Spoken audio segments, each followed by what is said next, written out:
To conclude this program, we'd like to offer a few important tips regarding the care and safe use of the test instruments demonstrated.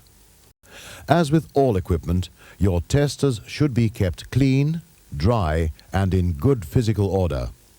Check the condition of such items as leads, probes, and plugs to ensure that they are not damaged or faulty.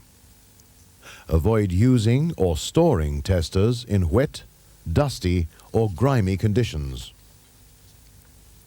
Remember that test equipment is only used for testing. You still require the necessary instruction and training to effect any corrective work.